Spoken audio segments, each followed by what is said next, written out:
হিন্দু বন্ধু তিনি যদি দাওয়াত দেয় আপনাকে, তাহলে সেক্ষেত্রে সাধারণ দাওয়াত খাওয়া যাবে। তাকে অন্তঃস্থল থেকে শিরক করে, সে আল্লাহকে বিশ্বাস করে না, সেই জায়গা থেকে আপনি সেই অবস্থানে তাকে আপনি রাখবেন না, কিন্তু তার সাথে সাধারণ সম্প্রীতি বজায় রাখা এবং আপনার সামাজিক অন্যান্য কর্মকাণ্ডগুলো করা, লেনদেন করা, এগুলো না জায়েজ নয়। ঠিক একইভাবে সে আপনাকে কোনো খাবার দিয়েছে, এটা খাওয়া আপনার জন্য জায়েজ হবে যদি খাবারটা হালাল হয়। আপনাকে কোনো উপহার দিয়েছে, সেটা নেওয়া জায়েজ হবে আপনার জন্য যদি হালাল হয়। সাধারণত হিন্দুদের বিয়েতে, বিয়ের অনুষ্ঠানে যে আনুষ্ঠানিকতা আছে সেটার মধ্যে শিরকের উপাদান থাকে। শিরকের উপাদান থাকার কারণে শিরকের মজলিসে যাওয়া সুস্পষ্টভাবে হাদিসে নিষেধ।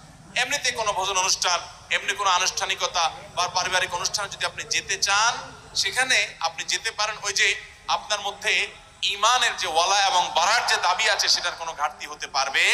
নবী করিম সাল্লাল্লাহু আলাইহি সাল্লামকে একজন ইহুদি মহিলা দাওয়াত করেছেন, তিনি সেই দাওয়াত গ্রহণ করেছেন, আবার অনেক মুসলিমকে খাইয়েছেন।